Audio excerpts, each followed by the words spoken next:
안녕하십니까, 소마시네마입니다. 이번 주말에 본 영화, 지금 보시는 대로 마이 선샤인 되겠습니다.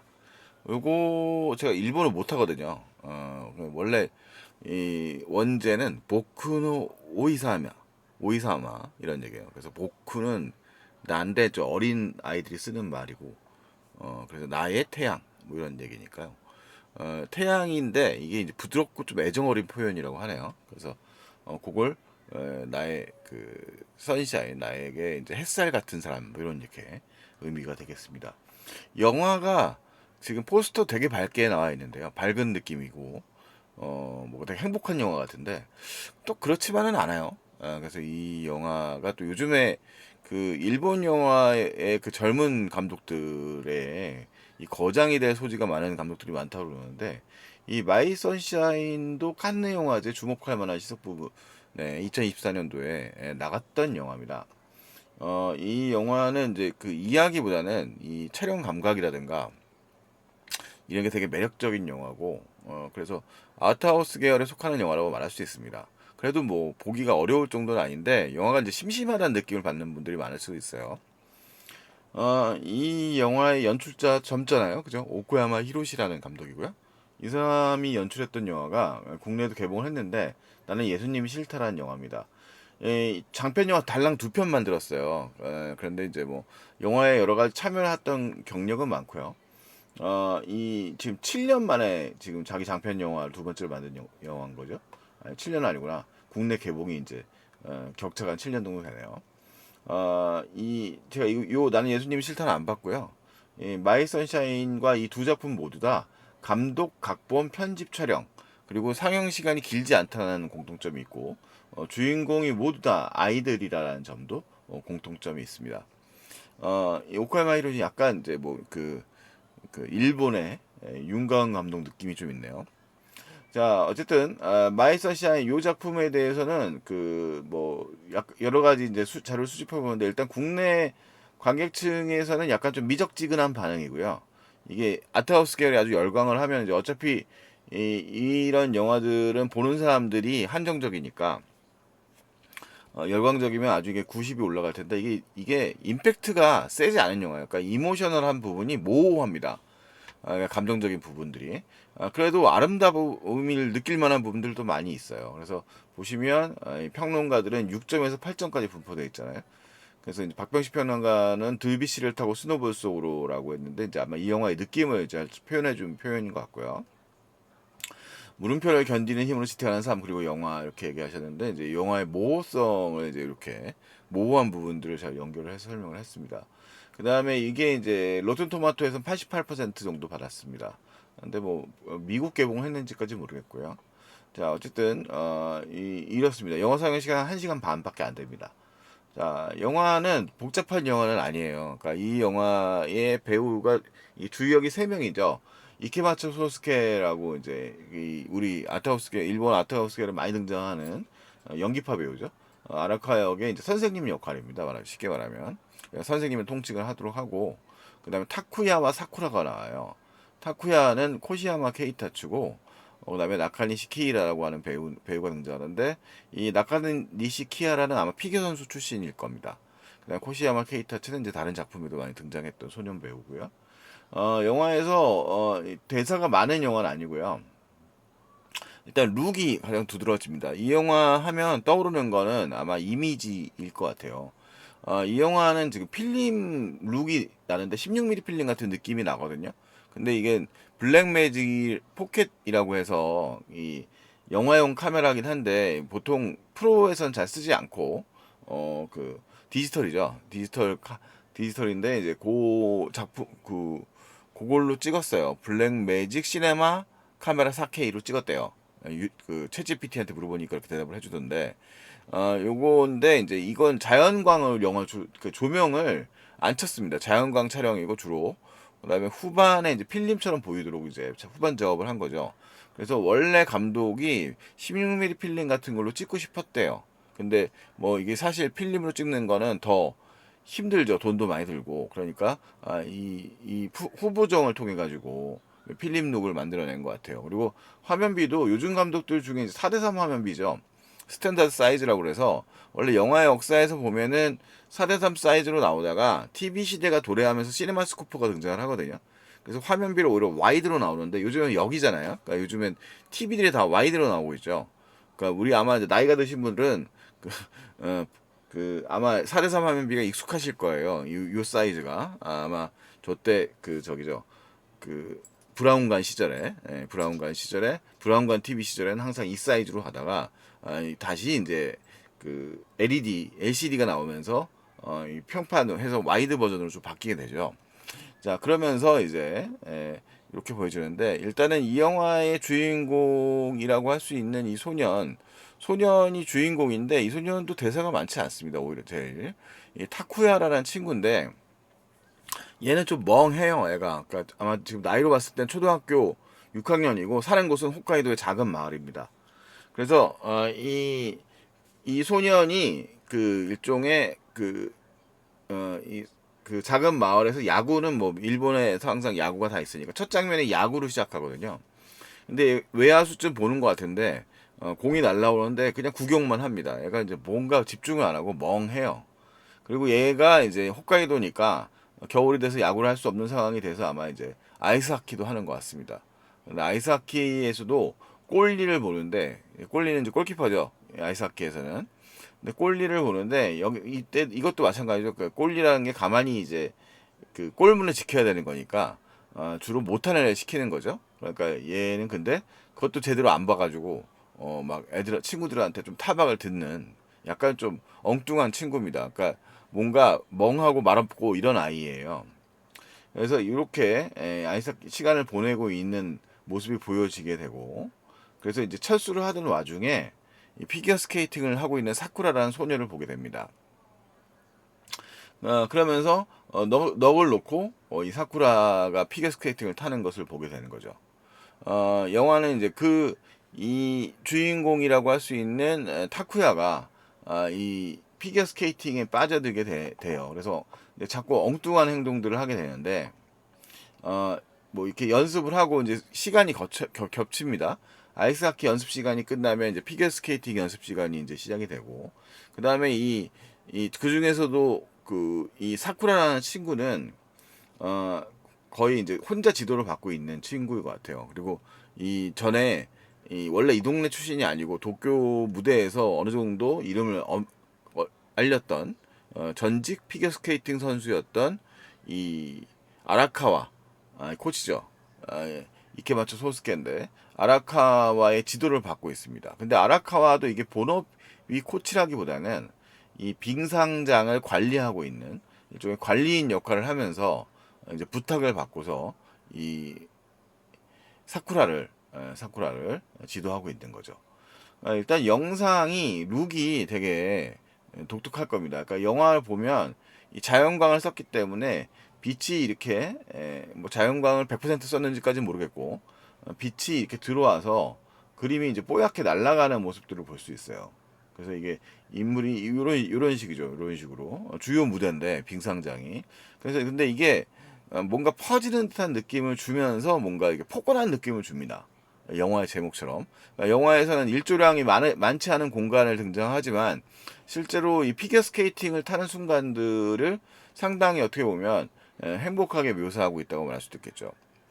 영화의 스토리텔링 자체는 그렇게 복잡한 이야기가 아닌데 이 느슨함 이야기 구조 속에서 감정을 이제 말없이 감정을 담아내는데 나름대로 어느 정도 능력이 있는 영화입니다. 그래서 그것을 지켜보면 상당히 또 흥미로운 구석이 있는 영화예요.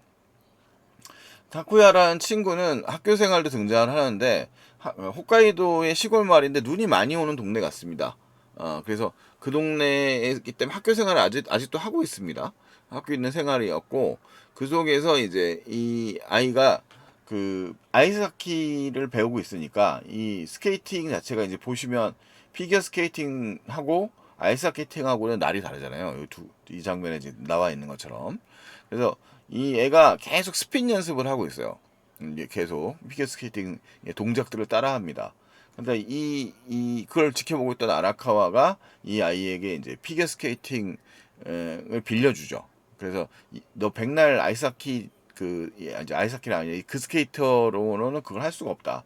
그래서 이제 피겨 스케이팅을 빌려주게 되는 겁니다. 자, 그러면서 이 아이가 이렇게 배우고 그 다음에는 특별하게 큰 교육이 있었던 건 아니고 정식 레슨을 받는 게 아니니까 뭐 기본적인 동작이라든가 이런 것들을 알려주는데 이 아이는 계속 연습을 하게 됩니다. 자, 이 영화에서는 그 햇살이라고 하는 게 피겨 스케이팅일 수도 있고요. 각 인물들의 관계일 수도 있습니다. 그 인물들의 관계가 영속적이진 않죠. 보통 우리가 이제 스포츠를 소재로 한다고 한다면 이 영화는 사실 좀 말하자면 그 뭐죠? 빌리 엘리어트 같은 이야기처럼 보여요. 처음에 보면 아이스하키를 그러니까 남성적인 스포츠를 하던 아이가 피겨 스케이팅이라고 하는 좀 어떻게 보면 여성적인 스포츠로 보이는 것을 타는 걸로 보이고 그로 인해서 생기는 오해 같은데 사실 주인공 타쿠야라는 아이는 특별하게 말을 잘하거나 뭐 그런 아이가 아닙니다. 그러니까 표현을 거의 하지 않습니다. 그냥 말도 약간 아빠를 닮아서 영화에 이제 밥 먹는 장면도 여러 번 등장하는데 타쿠야네 집안에 거의 그냥 일방적으로 부모가 얘기하고 타쿠야는 뭐 대답이나 하는 수준이거든요. 그 다음에 뭐 책을 읽어봐라 그러는데 뭐 똑바로 읽지 못하고 뭔가 그 야마도 이 피겨 스케이팅이라고 하는 사랑하는 무언가가 없으면 자기를 표현하는데 능력이 없는 친구일 수도 있어요. 자, 그런데 이제 그 와중에 이제 이 소녀 사쿠라라고 하는 소녀는 유심히 이제 이 장면, 이 타쿠야를 가르쳐주는 이케마츠, 그러니까 아라카와 선생을 지켜보게 됩니다. 이 소녀 역시도 대화를 안 하는데 이 대사에서 매력이 있다란 말을 먼저 이 앞부분에 이 같은 장면이 반복되는데 이 친구가 이제 대신 이 사쿠라 대신 말을 해주죠. 너, 그러니까 저 코치님 매력 있지 않니? 근데 이제 물론 사쿠라 대꾸도 안 하는 사람 안 합니다만 그 쳐다보는 장면 속에서 일종의 그 소녀죠. 이 아마 나이가 중학생 정도로 보여요. 그러니까 정도로 보이고 그다음에 이제 이 영화의 후반부 장면을 보면 타쿠야 남자 주인공이 교복을 처음 입고 등교한 장면으로 이제 나오니까 아마도 이 타쿠야라는 아이는 초등학생 이제 6학년 정도 되는 것 같고요. 자, 그래서 이 아이가 되면서 사실 어떻게 보면은 이 미묘한 그 차이들이 있습니다. 이 사쿠라라는 친구는 열심히 코칭을 받으면서 시키는 대로 그 엄마가 시키는 대로 일종의 코칭을 받아가면서 하고 있는 아이인데 이제 그 자기만 잘 타면 된다고 생각했던 것 같아요. 그런데 이 갑자기 이 타쿠야라는 존재가 등장을 하게 되니까 이 타쿠야라는 존재의 등장이 이 모두 이 어떻게 보면 이케마츠 열정이 조금 떨어져 보이는 이케마츠 코치 그 다음에 이 사쿠라에게도 영향을 주게 됩니다.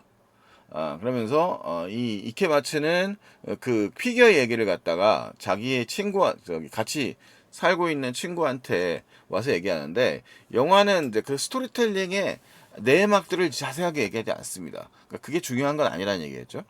아라카와라는 인물은 도쿄에 아마 이제 영화의 이제 그 뒤에 이 아라카와가 동성 연인으로 보이는 친구랑 같이 살고 있어요. 아마도 하코다테 같은 데 같이 가는 걸 보면 둘이 연인 관계인 것 같아요. 영화에서 근데 그것도 길게 설명하지 않죠. 근데 어쨌든 그런 묘사를 심각하게 하고 있지 않으니까 아마도 뭐 그것까지 염두에 둘 필요는 없을 수도 있으세요. 근데 아라카와라고 하는 이 코치의 경우에는 원래는 그 피겨 선수였고 총망받는 피겨 선수 잡지에 실릴 정도였으니까 그래도 뭐 일본은 피겨 풀이 튼튼하다고 해도 어느 정도 유명한 선수였고 그 다음에 이제 지금 그만두고 그 다음에 이 홋카이도의 시골 마을로 와 있는 거죠. 중앙부대에서 벗어나 있고 그 다음에 조용히 이런 아이들 약간의 제자들을 가르치고 그 다음에 이제 뭐 빙상 관리를 하면서 살고 있는 빙상장 관리를 하면서 살고 있는 거죠. 자, 그러면서 이제 그런 대화를 나누는데 보면은 이제 주요 이유는 아마도 그 연인 또는 친구인 그 친구랑 지내기 위하여 이 시골 마을로 온 것처럼 보입니다. 그 관계가 끊을 수 없는 관계였던 거죠. 자, 어쨌든 요런 장면도 이제 이 구도로 표현되는 장면인데, 전체적으로 촬영도 재미있게 찍어지는 게, 이게 그 클로즈업 같은 게 없어요. 이런 장면을 보면 그냥 원경으로 이렇게 찍어버리거든요. 원경으로 찍고서 이들의 관계를 좀 약간 멀찍이서 바라보는데, 전체적으로 이 영화는 이런 장면이 많습니다. 멀리서 찍는 장면들. 그리고 중앙 인물을 중앙에 배치하고 있어서 같이 있는 장면들은 이렇게 멀리서 바라봐요. 거리가 있는 장면들로 보여주죠. 그래서 이 코치인 아라카와는 이 타쿠야를 발견한 다음에 아이스 댄스를 이제 같이 해보는 게 어떠냐고 이 사쿠라에게 제안을 합니다. 사쿠라는 이제 어느 정도 경력 있고 잘 타는 사람이니까. 그러면서 사쿠라에게 이제 이야기할 때, 뭐 피겨 선수 싱글로 하는 것보다는 아이스 댄스면 일본 최고가 될 수도 있다. 뭐 이런 식으로 이야기를 하는 거죠.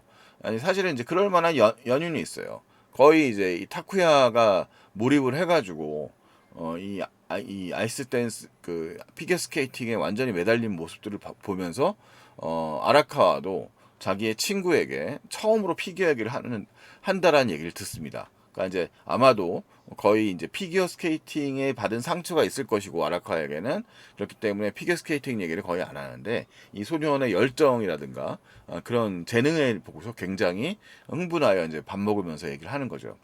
그런 장면이 등장을 합니다. 그러면서 요걸 이제 제안을 하게 되고 그 다음에 본격적으로 이제 이 승급 연습을 하는 걸로 이제 이 영화의 내용은 채워져요. 영화는 그 주요한 음악이 있습니다. 드뷔시의 달빛이라는 음악이 있습니다. 아마도 여러분이 찾아보시면 나오는데 아마 예고편에서도 그 곡이 흐를 거예요.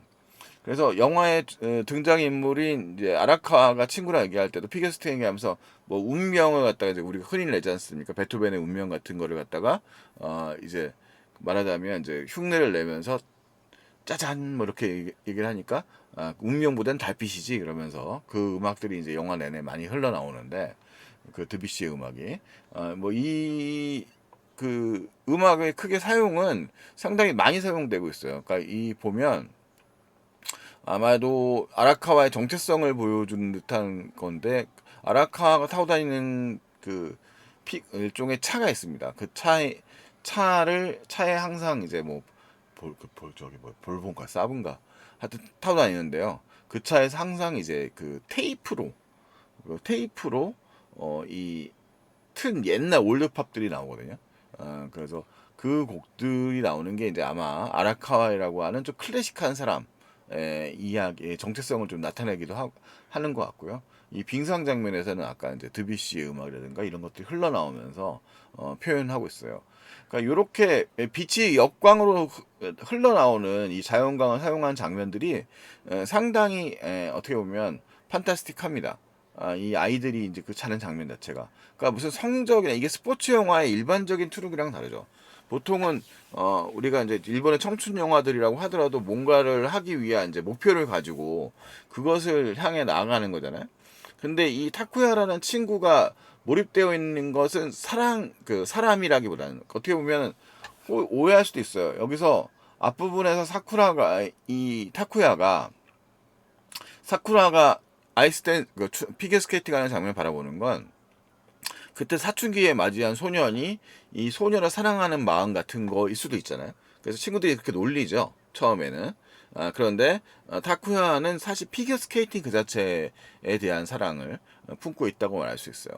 그래서 이 타쿠야의 그 햇살 같은 것이 일종의 어떻게 보면 어떤 뭘 해야 될지 모르겠는 소년에게 이 피겨 스케이팅 그렇게 다가왔다고 말할 수도 있겠죠. 그리고 좀 뭔가 의욕이 꺾여 있는 아라카에게, 그러니까 뭐 그런 걸 자세하게 설명 안 합니다만 아라카에게도 그 소년의 그 등장은 일종의 자신에게는 일종의 햇빛 같은 햇살 같은 것일 수 있습니다. 사쿠라에게도 전에 없는 열정이 생겨나기 시작해요. 그러니까 그 전 장면들에 비해서는 미묘한 변화가 생겨납니다. 이것 자체가 즐거움의 장면이죠. 그러니까 영화에서는 이제 이 타쿠야의 이런 장면이 나오는데 이렇게 뭔가 연습하는 장면, 이들이 이제 아이스 댄싱을 시작한 다음에 그 우리가 이들이 이제 막 뭔가 열정에 빠져가지고 즐거움을 느끼는 장면들이 있잖아요. 근데 그런 장면이 사쿠라에게는 이런 장면들이 등장합니다. 교복을 입고 아이스 댄싱을 연습하는 장면들인 거죠. 그러니까 혼자 하지 않았을 때 생기는 그런 즐거움 같은 것들이 느껴져요. 그래서 영화에서 되게 환상적인 장면으로 이제 등장하는 게 이 아이가 그냥 연습하는 장면입니다. 이 둘이 아이스 댄싱을 하게 있는데 소년이 등장해서 박수를 쳐주죠. 이게 원래 항상 이 멍한 타쿠야 옆에서 얘를 챙겨주던 친구거든요. 예, 그래서 이 친구가 박수를 한 명이 등장해서 쳐주는 장면이 등장하는데 그 장면이 참 아름답게 묘사됩니다. 근데 영화의 하이라이트라고 하면은 이렇게 막 웃는 장면들이 등장하잖아요. 이게 길지는 않습니다. 그러니까 여기 이렇게 막 이 장면도 재밌는 장면인데 이렇게 멀리서 홈런이 없고 이제 이런 박자 연습을 이제 발 동작을 연습하는 장면 같은 것도 등장을 하고요. 그 다음에 이제 뭐 이렇게 등장하는 장면도 있고 강아지는 귀엽네요. 이런 장면이 등장합니다. 그래서 요거 이제 소녀도 이런 그림을 그리거든요. 학교에서는. 그래서 이렇게 나오고 맨 하이라이트가 되는 장면은 이제 야외 장면이에요. 그래서 이걸 찍기 위해서 이 햇빛 같은 걸 계산을 많이 했다고 그러더라고요. 그래서 이걸 자연광으로 찍으면서 이들이 가장 즐거운 절정의 순간들이죠. 그러니까 이 영화의 절정이라고 하는 것은 이들이 어쨌든 행복감을 느꼈던 그 아이스 댄싱이 어느 정도 이들만의 그 완성이 이루어지는 과정입니다. 되게 아름답게 그려지는데 이 결과적으로 이 영화의 후반부에 보면 이들은 많은 영화들이 그렇듯이 어떤 완성된 모습들을 보여주거나 아니면 이제 승급 심사라고 하는 것을 통과하면서 하지는 못하면서 이제 영화가 마무리가 됩니다. 영화 이제 그 다음에 이제 그것이 꼭 실패가 아니라는 점은 또 나옵니다만 그 속에서 이제 이들의 이제 미묘한 감정 같은 게 표현이 됩니다. 사쿠라도 거의 말이 없어요. 영화 속에서 말이 길지 않은 존재고 사쿠라는 아마도 이라카를 연모했던 것 같습니다. 이 소년인데 그런데 이제 이라카와의 그 친구와의 모습을 보고 그다음에 마음을 흐트러 놓는데 아마도 이것들을 해석하는 데 있어서 이라카와는 타쿠야의 열정적인 모습을 따라가지 못하는 것에 대한 뭐 이런 거 아닐까라고 해석을 합니다. 타쿠야는 뭐 어떤 해석을 했는지 타쿠야는 이렇게 얘기하죠. 타쿠야는 하기 싫었던 걸까요? 이렇게 얘기합니다. 그래서 이들이 같이 하지 못하는 시간이 오게 됩니다. 시간이 이 세 명이 행복했던 어떤 순간들을 여기서 정점으로 찍고서 그 다음에 이제 이라카와는 다시 돌아가야 되는 상황이 되게 되죠. 원래 이라카와는 친구의 질문이 있었을 때 머뭇거렸어요.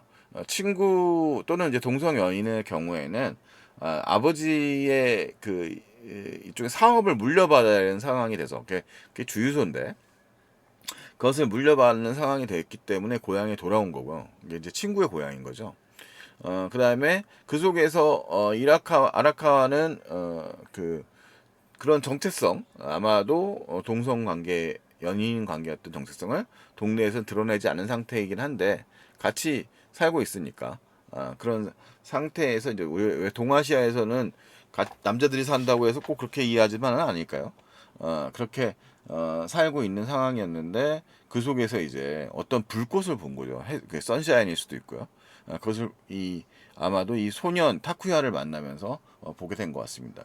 뭐 그런 뭐 불순한 그런 감정이라기보다는 자기가 아마 포기했었던 무언가에 대한 것들을 보게 되고 그 다음에 이제 그 상황에 사쿠라가 더 이상 코칭을 바라지 않는 상황이 되면서 자연스럽게 이 말을 떠나게 됩니다. 오늘 스포를 다 말해버렸는데. 근데 영화의 그 스포가 중요한 것 같지는 않고요. 이 영화의 경우에는. 자, 그리고 이제 영화에는 이들의 미완성된 관계에서 영화가 끝이 납니다만, 이 이야기가 앞으로도 지속될 수 있다는 것. 그리고 그들이 적어도 한순간에 되게, 일종의 기쁨을 가지고 품고 살 수 있다라는 사실을 좀 보여주면서 영화가 끝이 납니다. 이 되게 어쨌든 보면 아마도 영상이 되게 강조된 영화예요. 그러니까 그래서 주인공 소년소녀들에게는 그런 것들을 설명하지 않았다고 하고 그 다음에 대략적인 아마 이야기들의 감정들에 충실하게 구성된 것 같습니다. 이게 이제 요게 이제 아라카와 코치의 차고 이 차에는 테이프만 틀 수 있습니다. 그러니까 카세트 테이프만 틀 수 있습니다. 거기서 나오는 흘러나오는 음악들도 한 몫을 하는 거죠. 근데 이 공간에서 이제 이 그 이들의 멋진 아무도 보지 않는 멋진 아이스 댄싱이 일어나는 거죠. 어쨌든 그 이 미완의 순간이긴 하지만 이 그 속에서 어쨌든 삶의 어떤 모먼트를 다루고 있는 영화가 마인 서샤인이라고 말할 수 있겠습니다. 특별한 좀 성장 영화의 틀이라기보다는 그 따뜻함이라고 하는 감정적인 그 선을 영상으로 어떻게 표현해내느냐이고 그것을 인생의 한 파트로 그려내려고 했던 영화인 것 같습니다. 그래서 뭐 어쨌든 그 속에서 좀 뭔가 그 감각을 느끼실 수 있다면 또 즐거운 영화적 감상이 될 수 있을 것 같고 일본의 신진 감독들이 계속적인 실험을 하는 것 같아요. 그래서 뭐 미야케 쇼도 있고 뭐 하마치 료스케도 있고 이런 감독들이 자기들만의 표현의 방식들이라든가 영화적인 것이 무엇인가에 대한 고민들을 많이 하는데 그것에 대해서 이 감독 이 오코야마 히로시는 자신이 감독하면서 각본하고 촬영하면서 편집하거든요. 그래서 그런 방식들을 통해서 그 자기만의 방식을 통해서 영화를 그려내려고 한다는 점에서 상당히 어쨌든 전 좀 겁이 납니다. 일본 영화판에서 이런 감독들이 자꾸 등장해서 뭔가 실험을 계속 거듭하고 있다는 것 자체가 사실은 거듭나 있고요.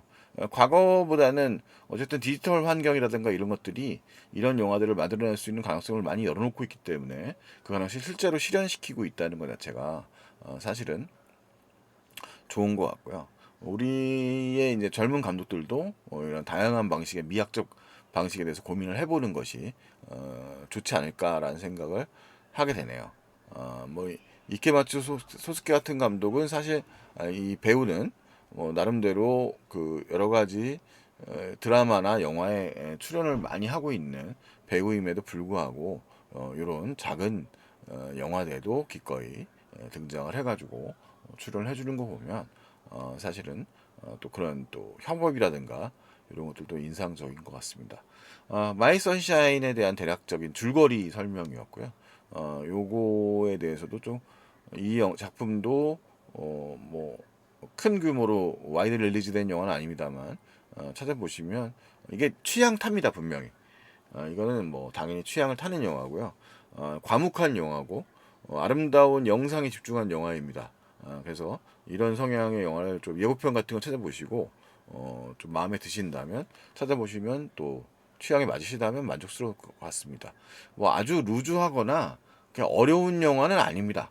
영화 자체가 뭐 이렇게 뭐 복잡하거나 뭐 관념적으로만 흘러간 영화는 아닌데 이런 영화들의 경우에는 이제 인물의 과묵한 인물의 감정선들을 이제 이해하고 응시하면서 지켜보는 맛이 있는 영화들이죠. 그러니까 그런 것을 감안하셔서 보시면 좋을 것 같습니다. 이상 소마시네마였습니다. 다음에 또 다른 작품으로 돌아오겠습니다. 안녕히 계십시오.